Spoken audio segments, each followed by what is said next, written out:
देखंतु मुख्यमंत्री तो ओडिशा रे नाहंती, मंत्री माने तो निज पिठी निजे थापुड़ेबा पई भारी व्यग्र। वास्तवता संगे किए जीव? ओडिशा आज सारा देश रे निंदित जे पुलिस ठिया हवा अवस्था रे जने पुलिस को बाड़े बाड़े लोके मारी दौचंती।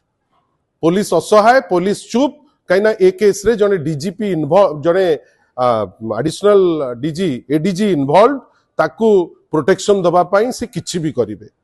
ता तहियार दिन जेहेतु जयदेव कन्स्टिट्युएंसी रे जने एडीजी को बंचेबा पाई जो उद्यम चलीची, आपण ता तहियार दिन बालीपाटना रे गोटे 20,000 टंका इश्यू को लेकिरी पत्थर रे छेची छेची जन को मार देउचंती।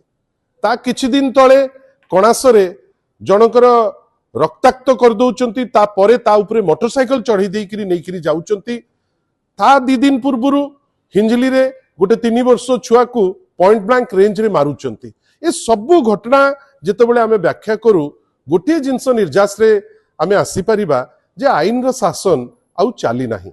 आमे हुए तो वर्तमान आपण या उपरे किछि टिप्पणी भारतीय जनता पार्टी लोकन को मागिबे, से संगे संग कहिबे अमुक होउतला तमुक होउतला।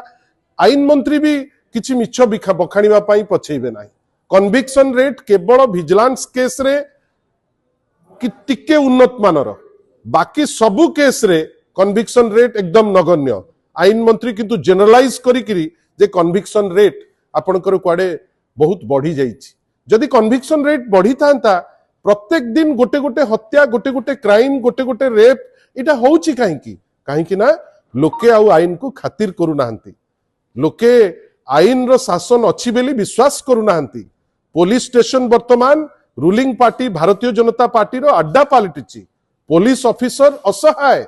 आपण जो भाबुचंती साधारण लोक असहाय, सी तो असहाय। पुलिस ऑफिसर वर्तमान असहाय। आपण कोंतु जने पुलिस ऑफिसर को गोटे मॉब कंट्रोल करिबा पई सी वर्तमान असहायता तार प्रकाश करूचंती। आ सर्वोपरि जोठी विधि व्यवस्था मैनेज करने को कहीं न थांती, एपरी घटना गुटिक घटे, राज्य निंदित हुए। जदि आपण ताकू ओवरलुक करिवे ताले गोटे पॉइंट आसीबो, जेतेबेले अनार्की आसीबो, बर्बरतार जेतेबेले सीमा टपिबो, आमे अपेक्षा करिचु, सेईटा आसिले लोकंकर विद्रोह होबो।